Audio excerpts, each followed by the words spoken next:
Welcome back to Open Your Eyes. We're live from the outdoors of Belize City, right here at the Barron Bliss Park. It's beautiful. The sun is out. We already got the forecast, so we know exactly what to expect.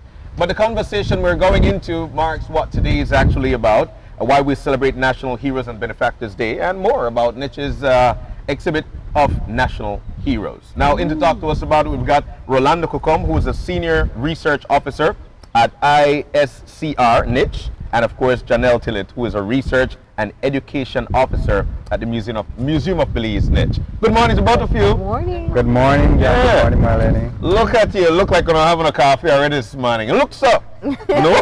That's the look when we talk food. But once again, good morning and welcome.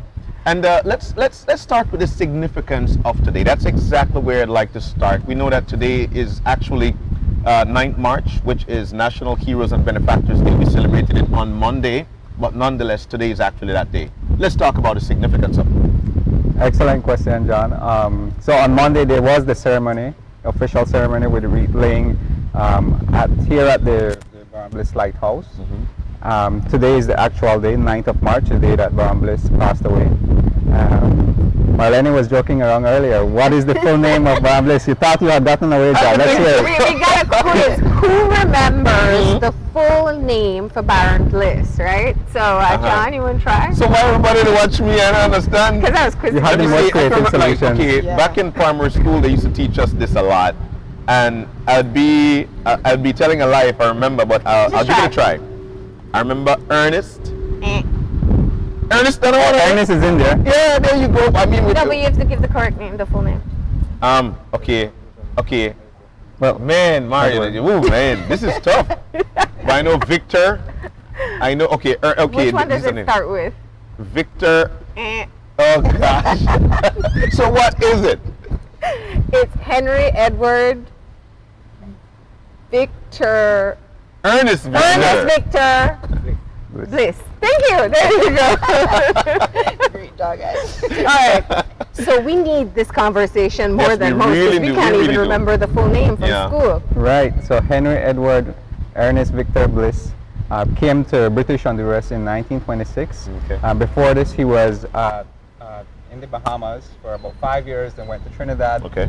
The Attorney General of British Honduras told him about the fishing opportunities and experience that he could have at British Honduras. So he came here in January of 1926. I believe it was the 14th.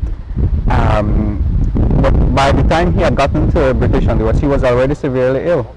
And 2 days before his birthday, he had drafted up his will, essentially bestowing upon British Honduras a portion of his wealth to be used for infrastructure purposes. Mm-hmm. And then by March 9th, he had passed away.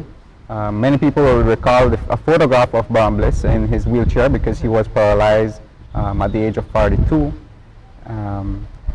He was also an engineer by profession. He had inherited some wealth as well and had some business investments. And so that is where the funds come from that have helped to build various infrastructure projects across Belize, especially the town councils. Many people recall that, but very close to us, you know, and with a view right next to us, we have the Bliss Institute. Yes. What is now the Institute of Creative Arts. And obviously we have the iconic Barron Bliss Lighthouse. He died on March 9th, and this was where he was first buried. And it was called the Bliss Garden at the time, Bliss Park.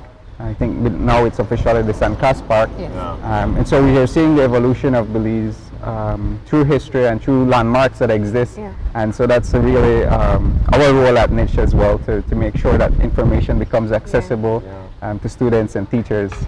You know, I'm so glad you said that because I'm sneaking, you know, you have a book here. Right. One of the things that we think about or talk about with Belize is that we say, oh, you know, if you want to see history, you go to a Mayan site, you may go to the museum. But there are landmarks right here within the city that we very much don't acknowledge or don't recognize are an integral part of our history. This being one and perhaps the most iconic.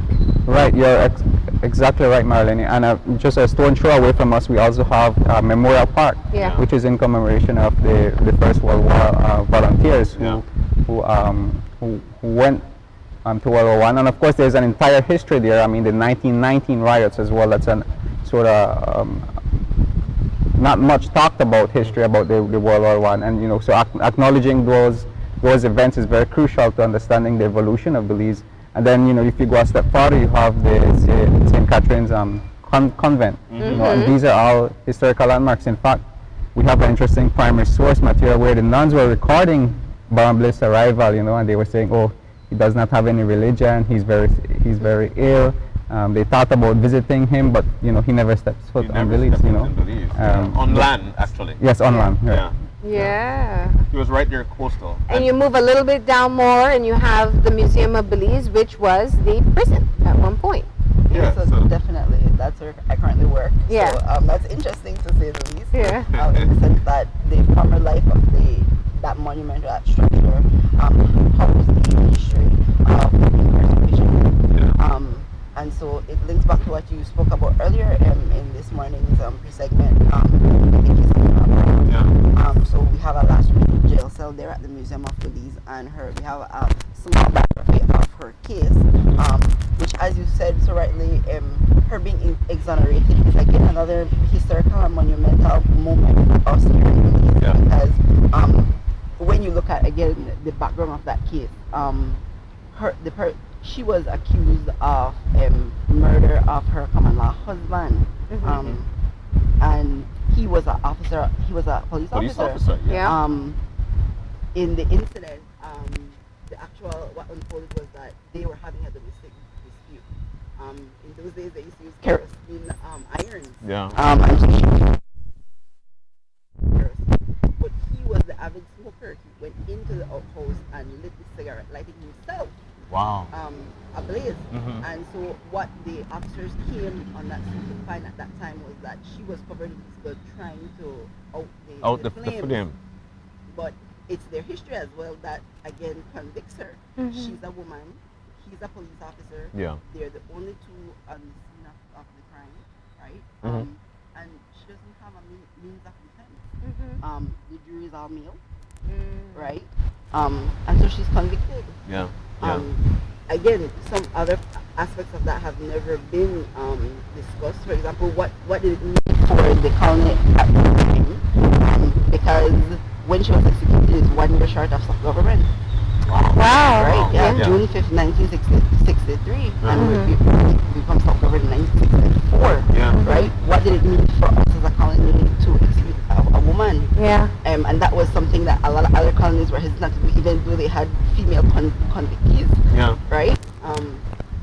Fast forward to modern times, it's one of the contested histories that Belize has to deal with and to rectify. So, you know, what we're now embarking upon, like I said, is a monumental moment for us. It is. But you know, I feel that of course the Museum of Belize is definitely one of our areas of Belize, of the country in a whole, that I think is underused, because people are actually able to go on in there and see the real history behind where we are, what we do, how we do. And I would like to go back to Nora's story, whereby there were 2,000 people who signed a petition for clemency to try and get her off it. Yeah. But they said, you know what, no, that's not the case. That's not going to be the situation here. And that was when she met the demands. As I said, we do, I don't think to date, I mean, we have a lot of authors and historians that have attempted to give a larger history of the country. Yeah. But again, these are some of the things that we have to work out. What was the voice of the people back then? Yeah. In relation to her getting a stay of execution. Yeah. What may have been the fact that did we have people, or did we have locals in power? Did they have economic, social, or political power at that time? Yeah. And is that a form of resistance to the penal code that was in place, not only in our territory, but throughout the Caribbean region? Right? So There are two questions that come to mind immediately, and I don't know if you have the answers now, but one, kind of, you know, every movement has a mover and shaker. Who were the people who were instigating for the petition and to get it signed? kind of like the startup of or civil society and advocacy groups back then? Do we know? Well, obviously, that's great. Wonderful question that brings us back to a lot of people who are, I call it Hall of Fame for heroes and benefactors. Yeah. People like the Right Honorable George Price, Okay. Wilson, Antonia Sabaranis. Yeah. Those are The some of same people who eventually take up leadership. Those are people that we try to be commemorating in heroes and benefactors day celebration. Earlier, myself and my colleague here, Mr. Fakam, were having this discourse about, well, what does the day mean to Belizeans today? And I said, honestly, I really think we can chalk it down to demographics. Yeah. It depends on whether you're a Gen Z or a millennial or you're someone older. Each of us have a different relationship and experience of these people and their contribution to the nation. Yes. Right? So older folks, again,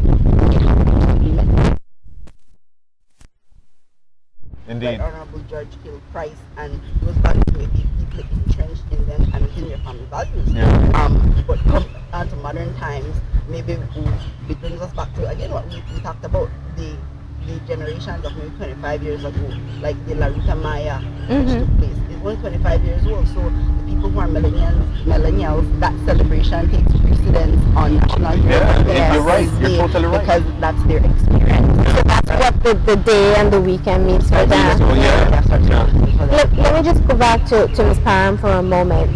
Was the petition and the call for clemency based on the domestic violence?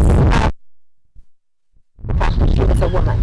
I think on many different aspects. Okay. Not only that, she was, like I said, many different aspects. What would it have meant at that time in the history of the Accord? As well, she was a mother of, I think, time. So again, what would that mean for them to take a mother from Children. Yeah. And all boys too. And so, yes. And then again, the circumstances, the juries are male. Is there gender representation? You know,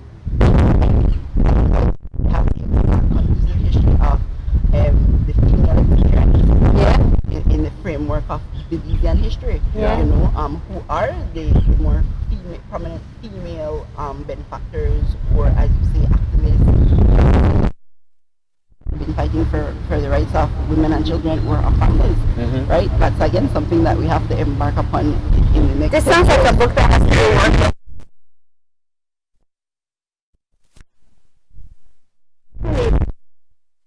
We can extract from you, but I love how it does tie back in that the persons who took on the role of standing up and pushing for clemency really turned out to be some of our very own national heroes. So let's bring it back full circle and talk about that. The day this March 9th transitioned from Baron Bliss Day to Heroes and Benefactors Day.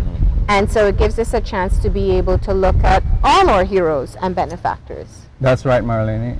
The day was officially called Benefactors Day back in 2009, and then Heroes and Benefactors Day in 2010. Okay. And that distinction came precisely because we have local patriots who have contributed to infrastructure, but also to the culture, That's right. to history, to arts, to the political development of the society.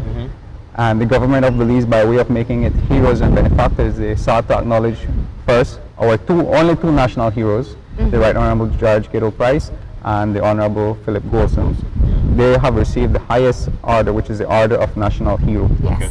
Besides them, there is this category called benefactors, and as you can hear, it's benefactors that is plural, meaning people who have contributed selflessly, be it financially, or be it through their volunteer services, through their political activism, their cultural work, have contributed to the development of this country.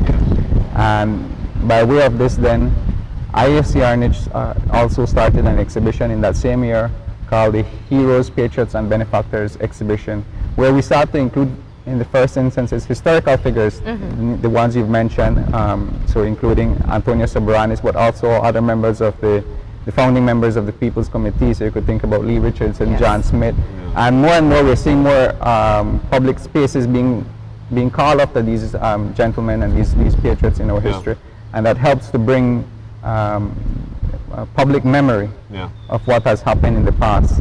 And we at NICH have had this exhibition over time, visit the different houses of culture, the different libraries across the country, visited schools, and of course now we have the internet, so we also have this information available. Like, Which is great. No one wants to remember the name of Bliss because you can easily Google search it, right? Yeah. Or that's what we need to do as an institution now. We need to make sure information is accessible, is relevant, is concise, because students don't have the time to read an entire book. They want one pager on who Bliss is, and so those are the types of efforts. Notes, right? Yes. And then if you want more, you can visit our partners like the Belize Archives and Record Services in Belmopan or the National Heritage Library. There's a lot of information out there, and our job at NICH is to help curate that information, help reach out to communities, and identify other persons that needs to be recognized within Exactly where I wanted to go, because what's going to happen now, or the way it's being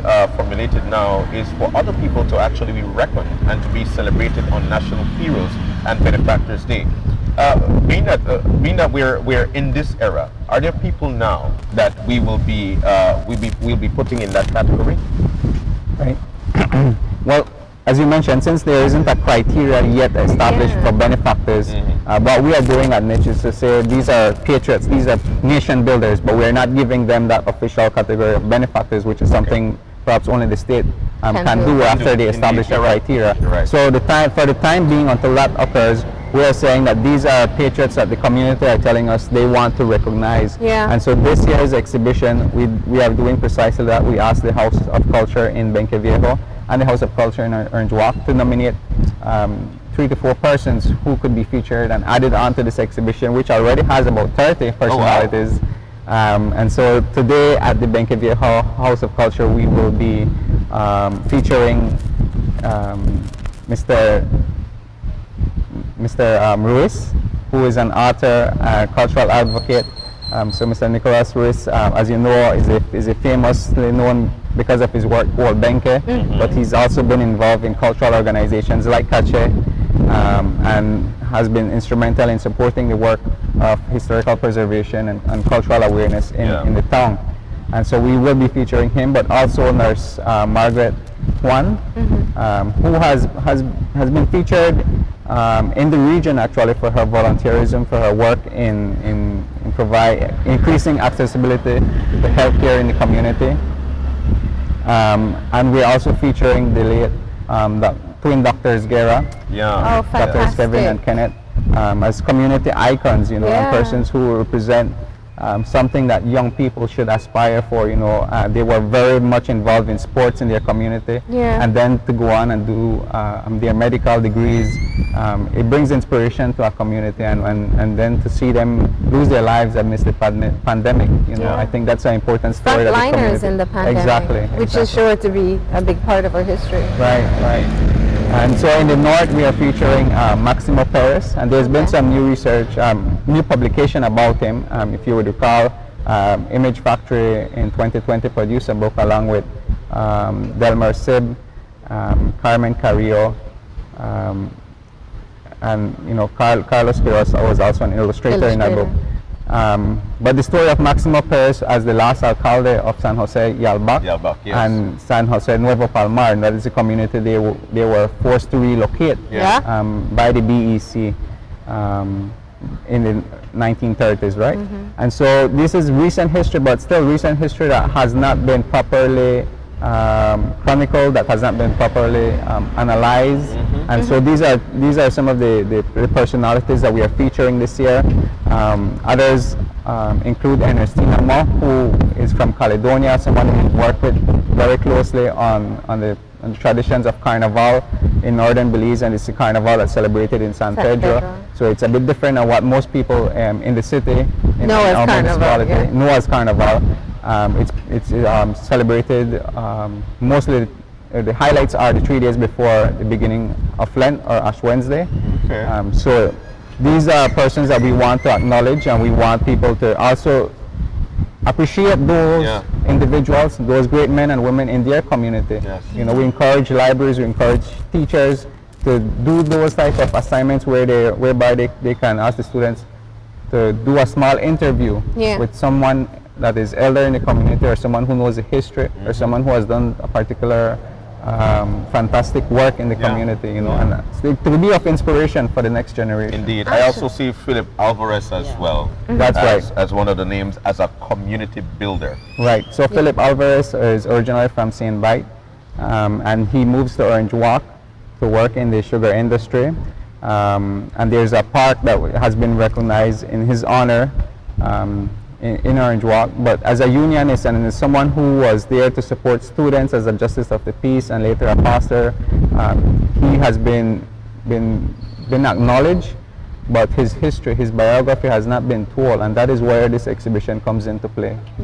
Let me chime in there. Yeah, go ahead. Sure, because this is to demonstrate how the values that are instilled by people who are community builders can be generational. So I recently at the Museum of Belize, we had a platform, we used our platform back in 2020 on Garifuna settlement during that period into this year to provide for Garifuna youth a platform where they could talk about their identity as it begins. And one of those participants was the granddaughter of Phil Alvarez. Her name is Faith Young. She's the daughter of Norma Young. Okay? So his granddaughter, right, is demonstrated within her own community in Orange Walk, right? Because I believe her title is she's the secretary of the youth club, but also of the adult group, right? So she holds a position Under the National Garifuna Council. National Garifuna Council Orange Walk branch, right? So she's active, right, and is fully representative of that group. Something, of course, which I believe is instilled in their family, right? So her grandfather is a community builder. He was willing to help people. He was a unionist. He was a justice of the peace, right? And so in the people that we are inducting into the Hall of Fame for and Benefactors of our country, it's essential to also understand that the average person can contribute in phenomenal ways to nation building, right? Even if it's in the development and investment in their own family, but of their immediate community, right? So when you think about safe guardianship of, again, customs and traditions, things that we've been losing, I'm so proud of somebody like Faith Young and to be able to bring her to the forefront with the platform at the Museum of Belize, of the work that she's doing as a young person, and she's not even 25 as yet, right? So I would imagine that's a future inductee there. That's what it is, right? I believe so, right? It's a familial thing, right? It's intergenerational. But you know, you said something so important, and I love that you're using different classifications, because how do we develop a nation? By developing communities. That's right. And so it starts just right in your own neck of the woods, and recognizing people who are community builders. It helps people, one, to build their identity in where they are and how they can contribute. But I always, you know, it's the same thing we say with television and programming. If people don't grow up seeing themselves as being capable of achieving, and seeing as in people with similar ethnicities, same background, went to the same school, then they don't know how to believe it's possible. And these community builders show those communities just that. That's right, Marlene, and part of that work has led us through the municipalities to create these walkthrough series whereby we are looking at the different landmarks and working in partnership with communities, because we sit in an office and we can visit the archives, but if you walk out to the communities, they know their history. You know, they may not have it written down formal, what we call formal history that's written down and cited and so on, but they have what is called oral history. These are histories that are passed down from grandmother, from grandfather, you know, on a Sunday evening, discussing what used to happen. And these are the histories that needs to be documented, and that's our role, to encourage others to take on the initiative, but also to build that capacity. Indeed. But you know, so while we're there we go. That's it right here. Those conversations used to be beautiful ones, by the way, and that's one of the things that I think the Gen Zs I would say, you know what, it's a heavenly St. salt, John's because back then that Cathedral, used to St. be the John's, entertainment. Swing Bridge. But we know that time is winding down. At the same time, Yabra in terms Cemetery, of- which we okay, drive past like it's not. like yeah. it's just not there. You know, people don't know necessarily read up about the significance of these landmarks in Belize City. The Mule Park, you know, the Old Market. All these things mean a lot, and they actually create who we are today as a nation. The memory site of Paslow Building, which we learned a lot with A that lot name about- change as yes, well. Yes. Okay, and the vaults, which I really think that not enough people know exist, right there on Cesar Ridge Road. The vaults. Yeah. These are Ridge Road. Yeah, All right. Okay, see. it looks like a park It looks like with a park fancy indeed. fence, Right. right? Park, I believe It is a park, yeah, Wow. yeah. But that was quite that was the shush of the town back in the days, because it was the first time they were building a cemetery whereby it was not underground. So people were, you know, they were a bit scared. It was like people were saying, oh, the spirits will come out, because they're yeah. not being buried properly. So it was not a cemetery that was very much approved by the society at the time. But the idea was to prevent the transmission of disease, right? All right, let's get the details now. I mean, we could keep on going because you guys are just Yeah, like they're very good at it. I see when fueling you this talk about it. conversation. But Indeed. let's talk about where people can see the exhibits. You mentioned the different houses of culture. That's right. So the exhibition will launch first in Benke Viejo town this evening at 3:30 p.m. Okay. It will be at the Centennial Park, and we invite the general public to be there with us if you can. We will also make sure that it's recorded and available on YouTube and Facebook for those who are unable to see it. And the information will be available on our platforms and our NICH website as well, to make sure that information remains accessible to students and teachers. And then next week, we're still ironing out the final details of it, but it will also launch at the Orange Walk House of Culture, the Banquitas Okay. House of Culture. So it's And of going to course- travel a bit. Yeah. Yes. Yeah, so definitely it's not a Heroes and Benefactors exhibit, but they're at the Museum of Belize and House of Culture. Yeah. You can definitely, as a general public, come in and visit us. So I just wanted to know about what we're doing currently at the museum. Well, in connection to the Nora Parham case, you can come in and see the last remaining jail cell and read the autobiography of Nora Parham and maybe some of the other persons executed there to get an understanding of their experience. Yeah. While at that monument, we currently have the Enslave exhibition on display as well, which Yeah. talks about the rise and fall of slavery in Belize, considering primarily that our enslavement was based on a timber industry. And that's different than cotton in the southern United States and sugar in the Caribbean, because sugar doesn't come to Belize until the 1840s with the Yeah. refugees from the Caste War, Yeah. right, in Yucatan. So it's another part of our history. We also currently have the Pen Caetano exhibit, the art of Pen Caetano, which represents again his evolution as an artist. Yeah. When you go and see these paintings, it's so powerful because you understand that he is creating these things while he's away in Germany. Yeah. Yeah. Right, and he just makes an annual trip to kind of immerse himself in the traditions of his culture, right? Yeah. Yeah. So we invite you to And come and showcase see his that. work.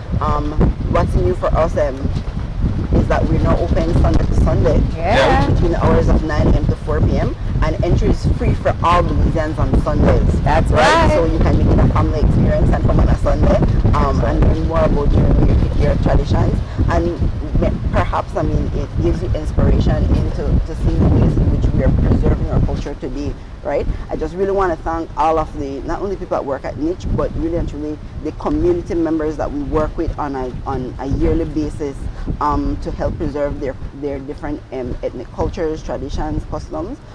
We really appreciate you towards the repository of the history of this country.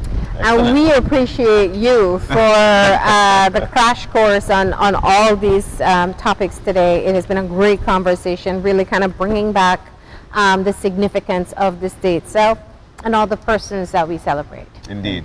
Thank you. You actually brought back history because. Yeah. And now he remembers Baron Bliss's Yeah, name. remember that now.